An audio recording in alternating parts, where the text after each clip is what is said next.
السلام علیکم ورحمۃ اللہ وبرکاتہ۔ محترم خواتین و حضرات، حکیم محمد ضیاء مطب ابن طبیب آپ کی صحت کے حبیب کی جانب سے آپ کی خدمت میں ایک بار پھر حاضر ہوں ایک نئے ٹاپک کے ساتھ۔ سامعین محترم، آج کا ٹاپک تو بڑا اہم ٹاپک ہے۔ میں انشاءاللہ ایک آج کی تازہ خبر آپ کے سامنے رکھنے لگا ہوں۔ آج 24 ستمبر 2024 ہے۔ اس میں جیو نیوز نے ایک خبر چلائی ہے۔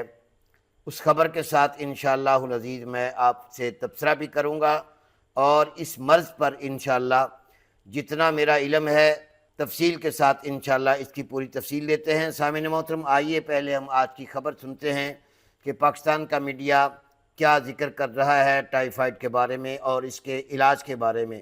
اہم خبر آپ کو دیں گے۔ پاکستان میں ادویات کو بے اثر کرنے والے XDR ٹائیفائیڈ کا خطرہ بڑھنے لگا ہے۔ ٹائیفائیڈ کے علاج میں استعمال کی جانے والی اینٹی بایوٹکس بے اثر ہونے لگی ہیں۔ بیورو آف انویسٹیگیٹو جرنلزم کے اشتراک سے شائع کی گئی مصباح خان کی رپورٹ کے مطابق پاکستان میں 2016 میں XDR ٹائیفائیڈ سامنے آیا۔ ملک میں XDR ٹائیفائیڈ جی سامعین محترم، آپ نے سنا، XDR جو ہے وہ سامنے آنے لگا ہے ٹائیفائیڈ کے علاج کے مقابلے میں۔ یعنی اس کا مطلب یہ ہے کہ جتنی بھی کمپنیاں، فارماسیوٹیکل کمپنیاں ٹائیفائیڈ کی جو اینٹی بایوٹکس بنا رہی ہیں وہ تمام کی تمام انسانی جسموں پہ فیل ہونے لگی ہیں، اور کسی بھی نامور کمپنی کی کوئی بھی دوا انسانی صحت پہ جب ٹائیفائیڈ کا حملہ ہو جائے، جب سالمونیلا ٹائفی وائرس اس کی آنتوں میں آ جائے اور اسے بخار ہو جائے، اور اسے جتنی بھی اینٹی بایوٹک دی جا رہی ہیں ان اینٹی بایوٹکس کا اثر ختم ہوتا جا رہا ہے۔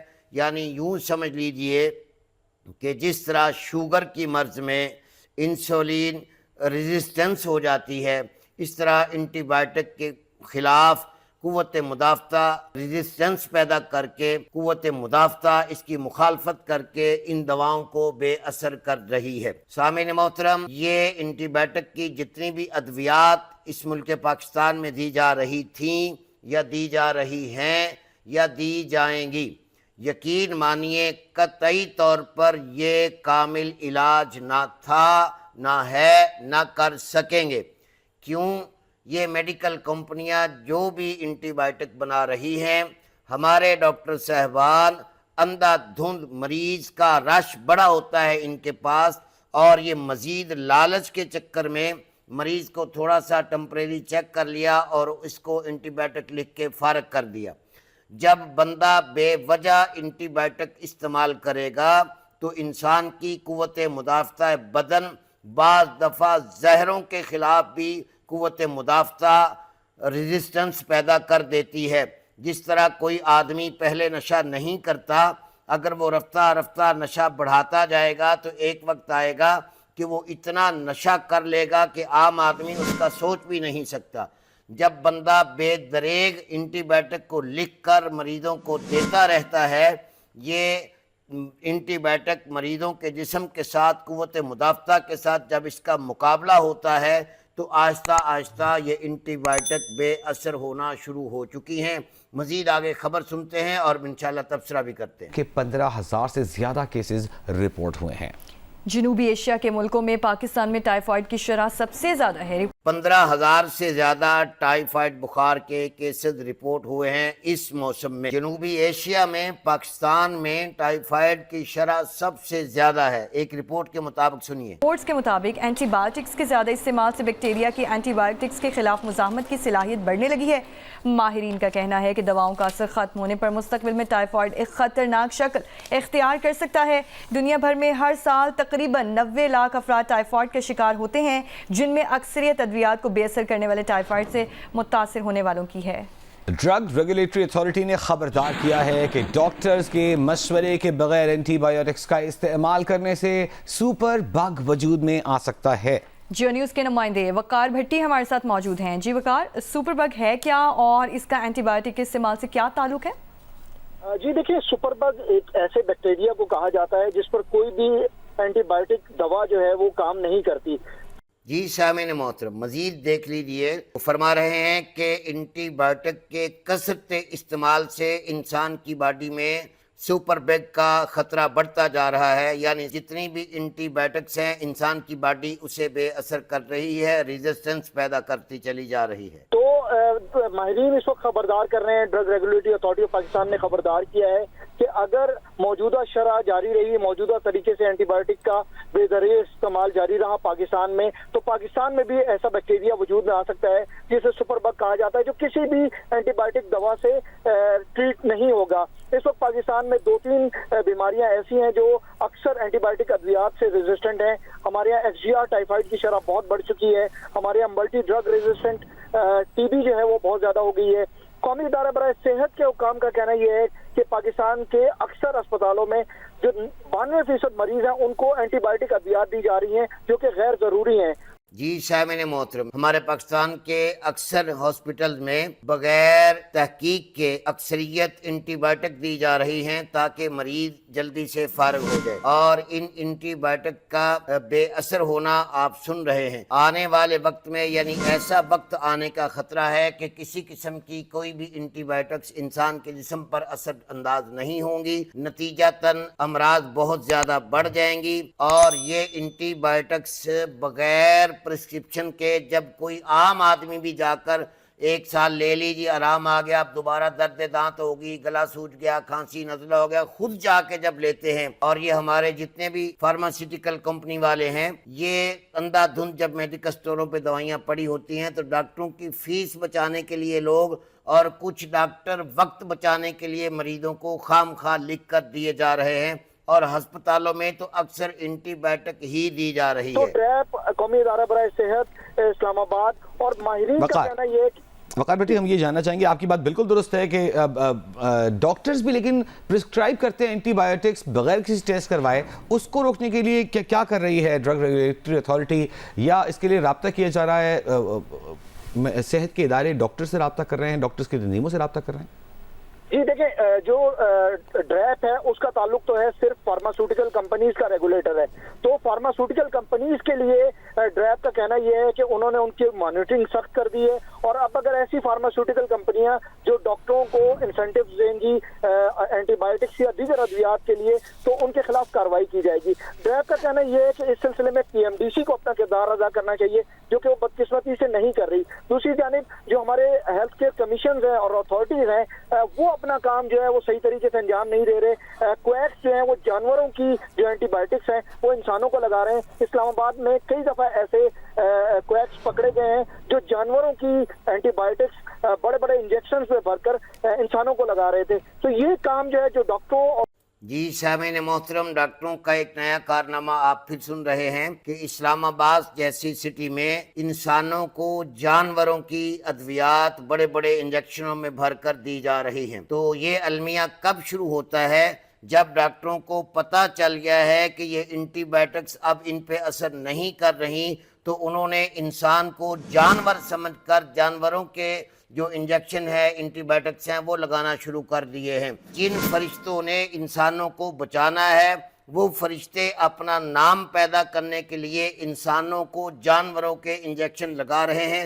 سامعین محترم، یہ میں نہیں کہہ رہا، پاکستان کا بہت بڑا نیوز چینل ہے، جیو نیوز ہے، اور یہ آج کی خبر ہے۔ ذرا سنیے اور سوچئے اور کمنٹس میں بتائیے کہ کیا ہمارے ڈاکٹرز انسانی جانوں کو بچانے میں اپنا وقت ضائع کر رہے ہیں یا اپنے خزانے بھرنے کے لیے جانوروں کی دوائیاں انسانوں پہ استعمال کر رہے ہیں؟ کویکس کے خلاف کرنا ہے، یہ پی ایم ڈی سی نے اور ہیلتھ کیئر کمیشنز نے کرنا ہے، جو کہ بدقسمتی سے اپنا کردار ادا نہیں کر رہے۔ بہت شکریہ وقار بھٹی، بہت قیمتی بات ہمیں بتا رہے تھے۔ یاد رکھیے، اینٹی بایوٹکس کا غیر ضروری استعمال ان کا اثر کم اور ختم کر دیتا ہے، جس کی باعث وہ بے اثر ہو جاتی ہیں اور سپر بگ وجود میں آ سکتے ہیں۔ جی سامعین محترم، تو آپ نے پوری خبر سنی، اب تھوڑا سا تبصرہ کر دوں۔ سب سے پہلے میں یہ بتا دوں کہ ٹائیفائڈ بخار کوئی بلا نہیں ہے۔ طب یونانی میں یہ آنتوں کی سوزش ہے، آنتیں جگر سے ریلیٹڈ صفرا کی زیادتی ہے۔ صفرا میں جب نمکیات زیادہ بڑھ جاتے ہیں، آنتوں میں جب پتے سے گرتا ہے یہ صفرا، تو آنتوں کی میوکس ممبرین کو ختم کر کے ان میں سوزش پیدا کرتا ہے، پھر اگلے مراحل میں زخم، پھر خون، پھر پیپ، پھر بخار کی تیزی 104 تک کا بخار، آہستہ آہستہ 7-8 دن 14 دن تک بخار رہتا ہے، پھر اتر جاتا ہے، پھر اینٹی بائیوٹکس دی جاتی ہیں جو کہ اب بے اثر ہو چکی ہیں، اور پھر آئے سال مریض بیمار ہوتا ہے۔ تقریباً اکتوبر، نومبر، دسمبر میں یہ بخار شروع ہوتا ہے، اور اس بخار میں سوائے اینٹی بائیوٹکس کے ڈاکٹر احباب کوئی غذا نہیں بتاتے، کوئی پرہیز نہیں بتاتے۔ یہی وجہ ہے کہ یہ مرض تقریباً لاکھوں لوگوں کو پاکستان میں ہر سال کھا جاتی ہے۔ طب یونانی میں اسے تپ مور کا بھی کہتے ہیں، آنتوں کا بخار بھی کہتے ہیں، میعادی بخار بھی کہتے ہیں، کیونکہ اس کی ایک مدت ہوتی ہے، 7 دن، 8 دن، 15 دن، 16 دن، 21 دن تک جاتا ہے، لیکن یہ مریض میں دوبارہ کچھ عرصے بعد پھر لوٹ آتا ہے۔ مریض کا رنگ پیلا زرد ہو جاتا ہے، مریض کے اندر قوت بالکل ختم ہو جاتی ہے، تھوڑا سا کام کرنے کے بعد مریض تھک جاتا ہے، تھوڑا سا کھانا کھا کے مریض کہتا ہے میرے پیٹ میں درد ہوئی ہے، کبھی بلدار مروڑدار پیچس آتے ہیں، کبھی خون والا پخانہ، کبھی پیچس کے اندر آؤں یعنی ریشہ مل کر آتا ہے۔ یہ تمام علامات، اب سمجھیے سب سے بری بات جو ہے کہ اس دور کی غذا ہی ساری کیمیکلی ہے۔ یہ جتنے بھی سپائسز آج کل چل رہے ہیں، پیزوں میں، برگر میں، شوارموں میں، چلی سوس، سویا سوس، فلاں سوس، یہ گرین چلی، ریڈ چلی، یہ تمام کیمیکل کی مرچیں ہیں جنہوں نے جسم کے اندر جا کے نمکیات اور گرمی کو بڑھانا ہوتا ہے۔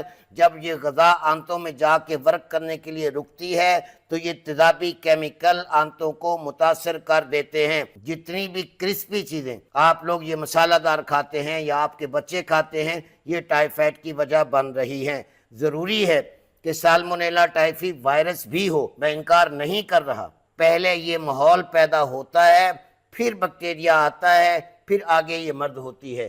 موجودہ آج کی خبر میں نے آپ کو دے دی ہے۔ جن لوگوں کو بڑا بڑا دعویٰ ہے کہ فلاں پروفیسر صاحب امریکہ سے پڑھ کے آئے ہیں، فلاں پروفیسر صاحب جاپان سے پڑھ کے آئے ہیں، فلاں چائنا سے، ان کے پاس کچھ بھی نہیں ہے سوائے فارماسیوٹیکل کمپنیوں کی سہولیات لینے کے، سوائے فارماسیوٹیکل کمپنیوں کے ان کے جو کمیشن ہے وہ وصول کرنے کے، سوائے رپورٹوں کے۔ حالانکہ ٹائیفائڈ کا جو آج کل ویڈال ٹیسٹ ہو رہا ہے یہ بھی بالکل بیکار ہے، پوری دنیا میں کہیں ویڈال ٹیسٹ نہیں ہوتا، صرف بلڈ کلچر لیا جاتا ہے، اور جس کے اندر WBC کم ہو جاتا ہے۔ یاد رکھیے گا، جہاں گرمی بڑھے گی WBC کم ہو جائے گا، جہاں خشکی بڑھے گی، تیزابی مادہ بڑھے گا، وہاں WBC بڑھ جائے گا۔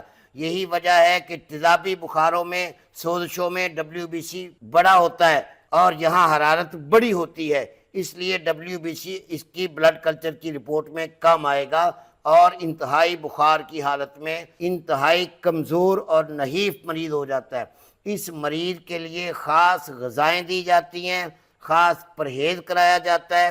آخری بات عرض کرتا چلوں، اس مریض کو جب تک مکمل ٹھیک نہ ہو جائے اسے بیڈ ریسٹ کی ضرورت ہوتی ہے، کہ کوئی بھی کام کرے گا دوسرے دن پھر بیمار ہو جائے گا۔ یہ انتہائی گرمی خشکی کی مرض ہے، اس کا علاج گرمی تری سے لے کر تری گرمی تک ہے۔ یعنی آپ آنتوں کی ملائمیت میں آپ دیکھیں، تربوز کھا سکتے ہیں، خربوزہ کھا سکتے ہیں، گرما کھا سکتے ہیں، کیلا کھا سکتے ہیں، پکا امرود آپ کھا سکتے ہیں، چھلکا، بالنگو، گوند کتیرا آپ پی سکتے ہیں، مکھن بلائی آپ کھا سکتے ہیں، سالن، نمک، مرچ مسالے، تمام تر روٹیاں، ہوٹلنگ سب بند ہوتی ہے۔ ادارہ ابن طبیب ٹائیفائڈ بخار کی تمام اقسام کا چیک اپ کے بعد شاندار علاج کرتا ہے، اور ٹائیفائڈ بخار کے لیے آپ کو پریشان ہونے کی ضرورت نہیں ہے۔ ماڈرن میڈیکل کا یہ ڈرامہ آپ کے سامنے کھل چکا ہے، ان کے پاس کوئی اس کے لیے ویکسینیشن بھی ان کی بے اثر ہو چکی ہے، اور ان کی اینٹی بائیوٹکس بھی بے اثر ہو چکی ہیں۔ مان جائیں کہ طب یونانی ایک نہ ایک دن دوبارہ اپنا نام کھڑا کرے گی انشاءاللہ العزیز، کیونکہ ان کے پاس اب اینٹی بائیوٹکس تو ختم ہو چکی ہیں، اب ڈنگروں کی دوائیاں ڈنگر ڈاکٹر انسانوں کو لگا رہے ہیں، اور آہستہ آہستہ یہ ڈنگروں کی دوائیاں بھی بے اثر ہو جائیں گی، اور یہ ڈنگروں کی دوائیاں اور یہ ڈنگر ڈاکٹر انشاءاللہ ایک نہ ایک دن اللہ کی عدالت میں پیش ہوں گے۔ تو جن دوست احباب کو، جن فیملیز میں اگر کہیں کوئی سنجیدہ مریض ہے ٹائیفائڈ کا اور وہ بار بار اپنے کورس کروا چکا ہے، پھر بھی اسے اگر یہ ٹائیفائڈ ہو جاتا ہے تو یاد رکھیے انشاءاللہ اس کا اللہ کے فضل و کرم سے بہترین علاج ہے۔ اس مریض کے لیے 21 دن کا کورس ہم ایک دیتے ہیں، دوبارہ ٹیسٹ کرا کے 21 دن کا کورس پھر دیتے ہیں، انشاءاللہ العزیز مریض آپ کا کور ہو جائے گا۔ تو سامعین محترم، جس خبر کے لیے میں آپ کے سامنے آیا تھا وہ پیش کر دی ہے۔ دعا کرتا ہوں کہ اللہ پاک آپ میں سے کسی کو کوئی بھی مرض نہ لگائے، اللہ اپنے کرم و فضل سے اس پوری کائنات پہ رحم فرمائے، فضل فرمائے، اور جتنے بیمار ہیں اللہ اپنے رحمت کے خزانے کھول کر انہیں شفائے کلی دے، آمین ثم آمین۔ السلام علیکم ورحمۃ اللہ وبرکاتہ۔